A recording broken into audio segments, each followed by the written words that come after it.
Hello everybody. Welcome to Alternative Venues for Jazz. My name is Geoffrey Keezer. I'm a pianist, composer, and arranger. I want to thank Gail Boyd for having me on today. It's been a couple of years since we did this, and a few things have happened in the intervening time. But I just wanted to say hello to everybody, chat with you a bit.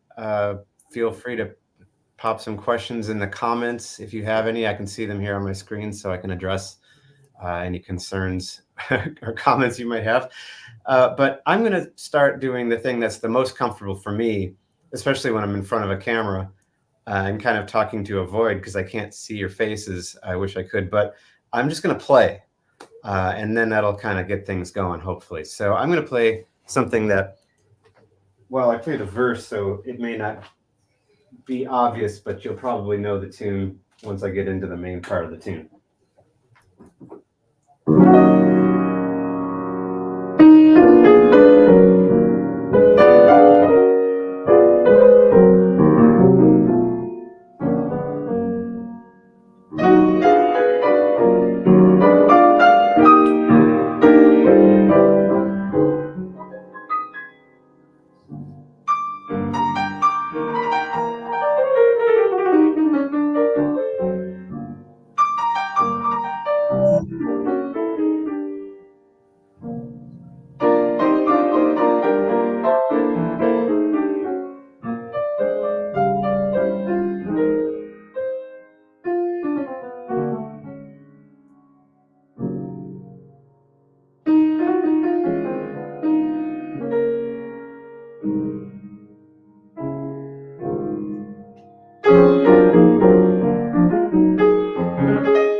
So that was Body and Soul, kind of real familiar jazz standard, but just playing here in my own living room and trying to get something happening.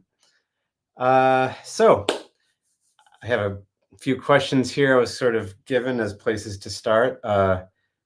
So I was born in 1970 in Eau Claire, Wisconsin. My parents were both music educators. My dad was a drummer, and my mom was a French horn player, and also taught piano and voice at home. So I grew up an only child of two music teachers, surrounded by music and musicians, and attending my parents' concerts all the time. And it's all I knew and all I wanted to know. It was really a lot of fun and very stimulating as a kid to be part of that. The first jazz musician I remember hearing probably would have been my father. Um, he was a pretty decent jazz drummer, really beloved educator in Wisconsin, very involved out there, real, enthusiastic advocate of the arts and of music and jazz in particular. Um, and they had my parents, between the two of them, had a really diverse and excellent record collection. My dad was kind of the jazz side of things. My mom was the classical side. And so dad had all of the great stuff, all of the classic, Kind of Blue and all that stuff, Oscar Peterson trios. He also was he was buying the records that came out at that time too. So I was listening to albums like Black Market by Weather Report, or The Leprechaun by Chick Corea, or any kind of those kinds of things that were happening at that time. And also there was a record, I think my very favorite album as a kid was an album called Sin and Soul by a singer named Oscar Brown Jr. Now, if you haven't heard of Oscar Brown Jr., you may have heard his lyrics. He wrote lyrics to several classic jazz songs like Work Song by Nat Adderley, or Dat Dare by Bobby Timmons, or the song Afro Blue. And so some of the songs that Nina Simone was recording, they were very similar vocally, Nina Simone and Oscar Brown. But that album was fantastic. And it was so far ahead of its time. It was kind of like almost like a contemporary. They talk about Gil Scott-Heron being kind of the father of hip hop, but Oscar Brown Jr. came before that. And there was stuff on this record, Sin and Soul, that were like skits and very, like kind of stuff culturally that I had no idea about as a kid. I just related to the music on it, but much, going as being older and going back and listening to that record, I'm like, oh my goodness, the kind of things he was talking about on that record, really heavy stuff. Yes, thank you. I see the comments. That is a super deep record. And he also wrote some really cool lyrics. There's an Abbey Lincoln song called Long as You're Living. It's a blues in 5/4.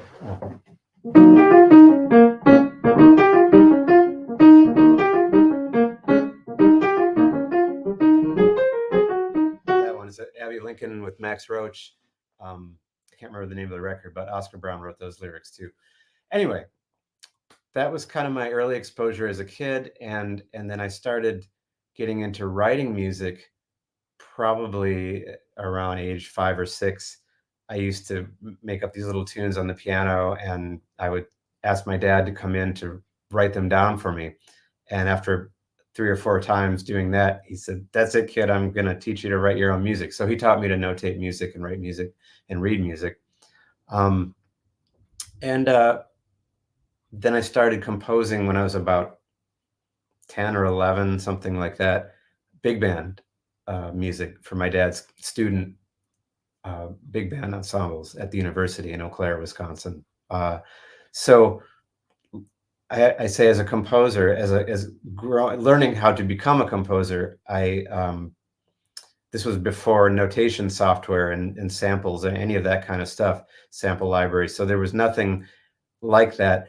However, I was able to actually write music and give it to my dad, and he would have his students play it and sometimes put it on his concerts, even though I don't think it really matched up to I mean, he's playing like Thad Jones's music and Sammy Nestico and Neil Hefti and all this stuff, and then this tune by this little 10-year-old kid, his son. But it gave me that feedback, so I was actually able to compose something and hear it played back in real life, which was fantastic and really great for learning. Dad also used to bring back scores, these kinds of things like miniature.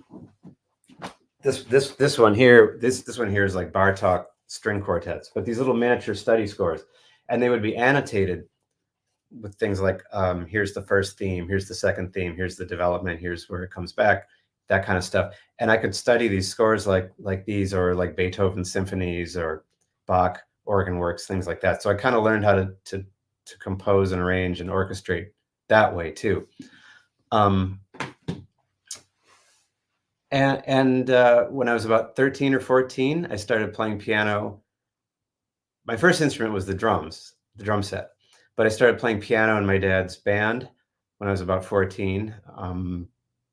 I liked the piano because I like to compose my own music, and the piano was a good thing to do that on.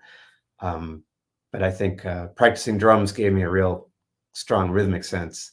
In fact, some of the things I do on the piano, I teach this on my course on Open Studio, is like playing drum patterns. Like there's a thing called for example, like one of them would be a paradiddle. The sticking would be right, left, right, left, right, left, left. So there's ways you can do that on the piano. Some of this you kind of hear in Gershwin. If you play like a little chord and play another chord in the other hand, and you do those sticking patterns, you're hearing like Steve Reich or the guy that does the stuff over and over. Philip Glass, sorry. Or you can break them up like do the sticking patterns but with different fingers. I'm kind of getting into nerdy piano stuff here, but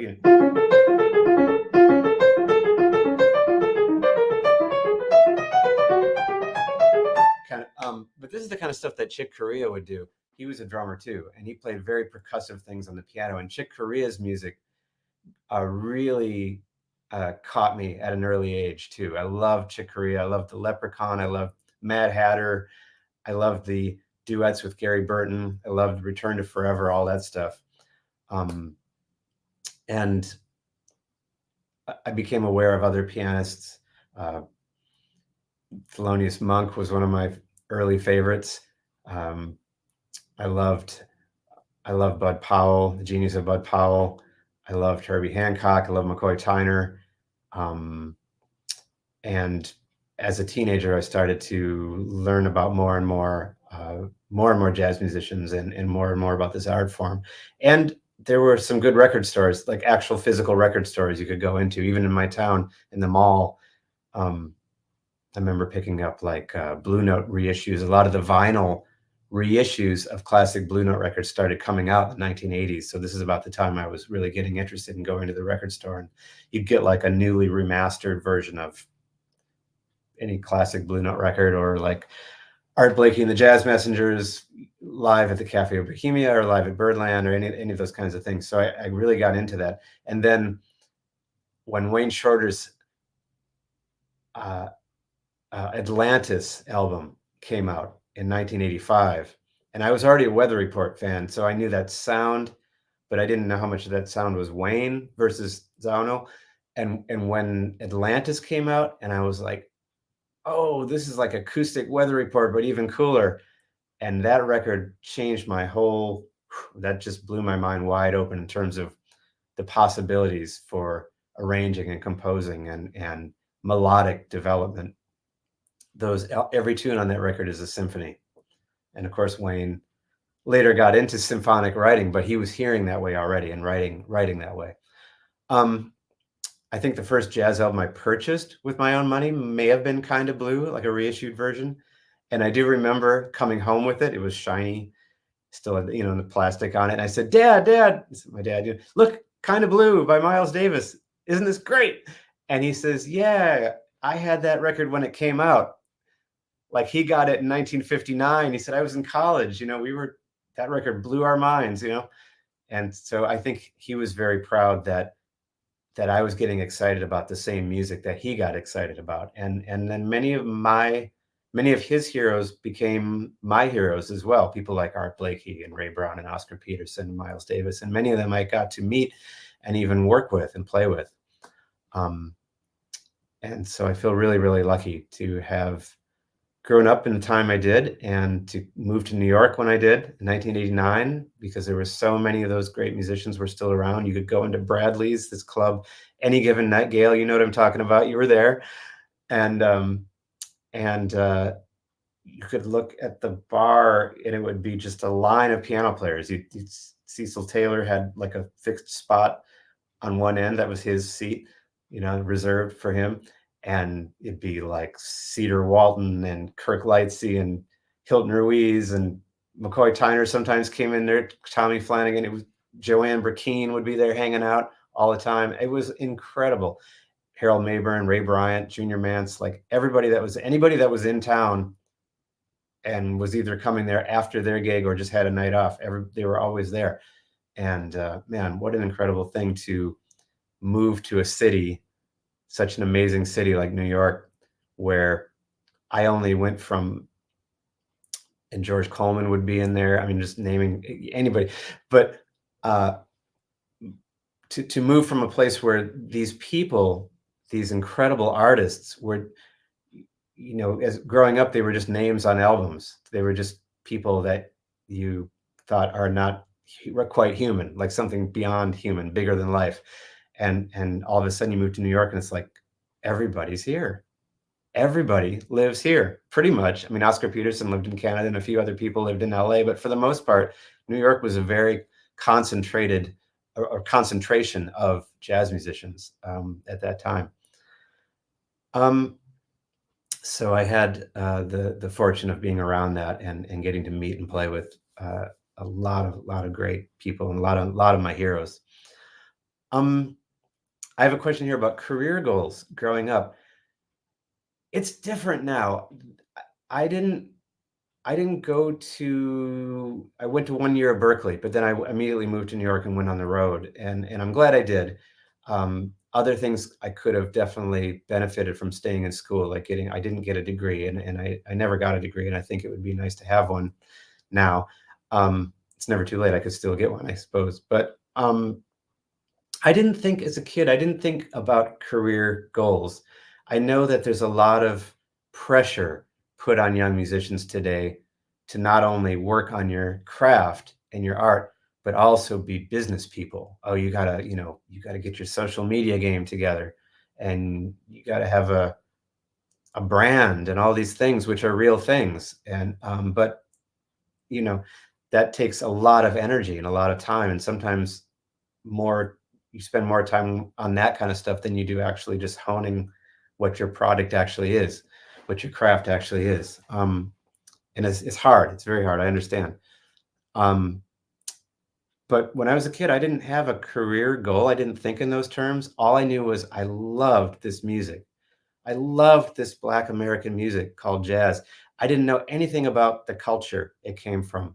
I grew up in a completely white Midwestern jazz education environment, which was beautiful, but it was all about chords and scales, and you got to learn this scale to go with this chord and tunes, and it was about learning a lot of information, which was great, but I didn't know the bigger picture of it, and eventually, and just sort of learn that along the way. But man, I love this music so much. It made me feel good.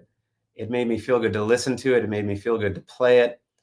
The task of transcribing, which I was told, who told me to transcribe was Wynton Marsalis. I met Wynton Marsalis when I was 16 in New York on a family trip, and he came up to me and he kind of zeroed in on me. He saw that I was paying attention to the music, and he came up to me and he said, you got to transcribe Monk, transcribe Ellington, the same stuff he's still saying, which is still great, advice.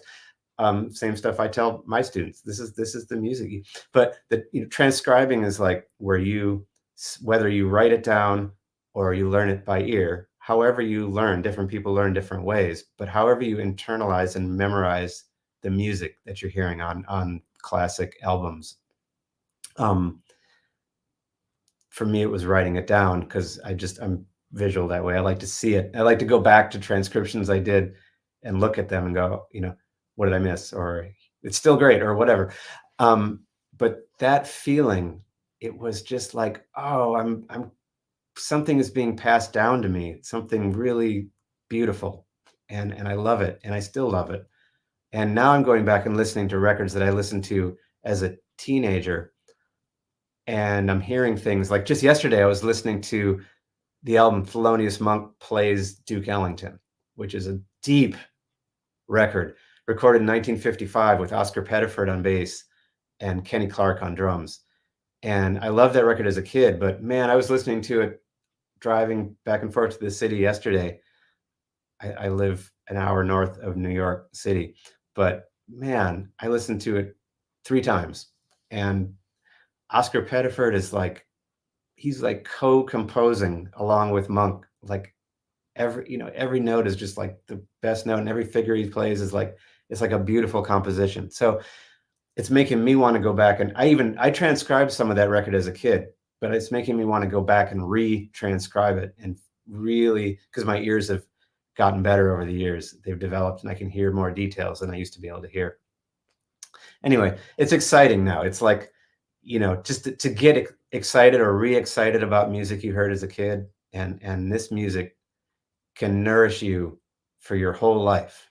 It really does. Current projects. I have a new album coming out on August 16th called Live at Birdland. There it is. Thank you, Gail. With John Patitucci on bass and Clarence Penn on drums. So we recorded it at the Birdland Theater last September, and it's coming out this August. And then we're playing again at Birdland this September 6th through 8th. So if you're in New York, please come by. The focus of the album was mainly on the music of Wayne Shorter and Chick Corea. So probably my 2 biggest heroes musically and humanly too. I mean, their humanity was at the highest level, both of them. Wayne really was a superhero in the truest sense of the word. But we played music by both of them, a couple of my tunes too, not because I feel that I'm on an equal level with them as composers, but only because they both directly encouraged me to compose whenever I had a chance to interact with either of them. They're still writing. Chick would get pissed with me if I wasn't writing. You still writing? It's like, oh, Chick, I don't know. I've done a couple arrangements for hire. He's like, man, you got to, get in there and write something. Because Chick would get up and he would just go to the piano every morning and Wayne too. They would just get up in the morning and just go and write. And it was that work ethic. I remember reading that about the author Ray Bradbury, how he said he would just go to work every day. He would go and he would rent a typewriter at his local library for like 10 cents an hour or something, one of the old ding, typewriters. And it was just that act of that discipline of just going to work every day, whether you're practicing or composing or arranging or learning tunes or whatever it is. Even if it's just going to the piano or going to your instrument and just saying, I'm going to dedicate 30 minutes to just being with this instrument. If you're free improvising, that's okay too. But just that idea that you want to spend some time with your instrument every day can really make a difference. It's not, I was listening to a podcast by Adam Manis and Peter Martin yesterday. They're the main 2 guys at Open Studio Jazz, which is a online lesson platform that I also teach on. I have 4 courses on there. 5th one's coming out soon. Shameless plug, but openstudiojazz.com. But they also have a podcast called You'll Hear It, which I listen to often. Because I love to, even if it's information that I know, quote unquote, know or I've heard before, I love hearing those things explained in a different way. Sometimes it makes me rethink like something I've been doing for 35, 40 years and maybe like, oh, maybe I could do it a different way, even if it's just a C major scale.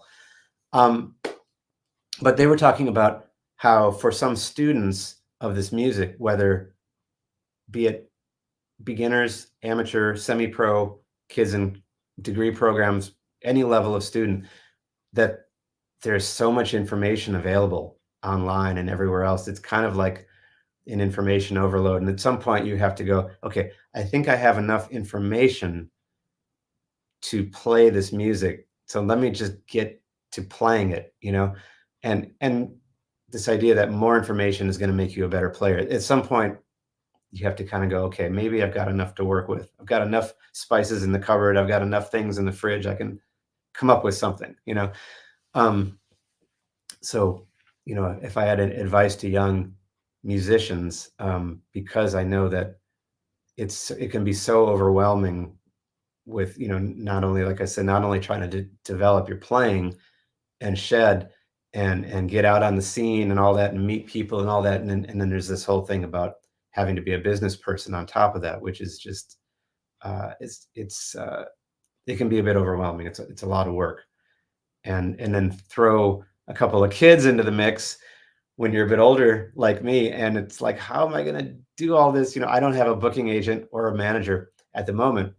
You know, it's just sort of all done in house, and it's a lot of work. But if you can just try to find some balance in your life, if there's any way, even if it's just like, okay, I'm sitting at the piano today. I am so frustrated. I'm not getting anywhere. Nothing I do is working. Maybe step outside for a walk. Go to an art museum, or go see the do something. It doesn't have to cost $100 every time you leave the house. New York can be like that, like you're going to drop $100 every time you leave the house. But, there's free stuff in the park. You can go to a public library and check out books for free, read about something, read things that help you develop empathy. So, reading about music is great. Sure. Be inspired, read Miles Davis's book, or read about Duke Ellington, or read about Bach or Beethoven, but also maybe read something about science, or anthropology, or fiction. Fiction is the best. Fiction is the best for playing music. Just read some stuff that's completely made up, and then you'll go to the piano and you'll be like, I'm going to just make something up. Sometimes jazz can be like nonfiction, right? Jazz can be a little bit like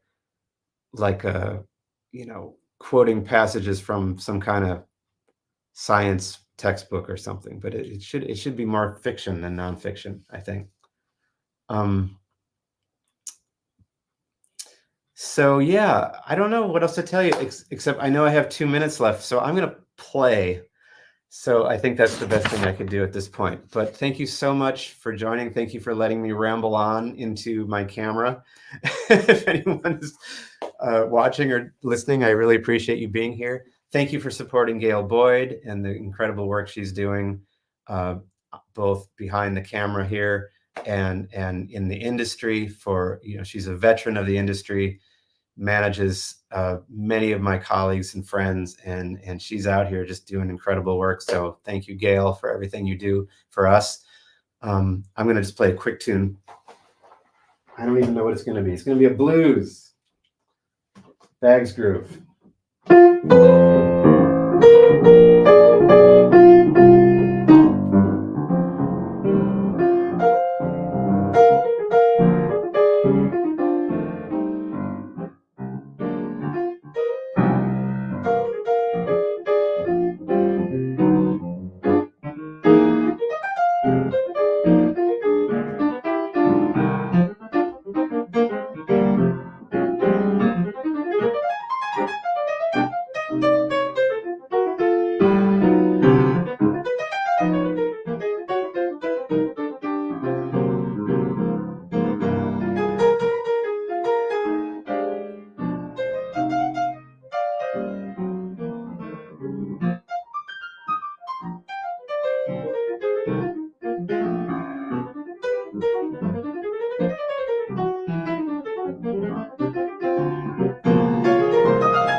That's all, folks.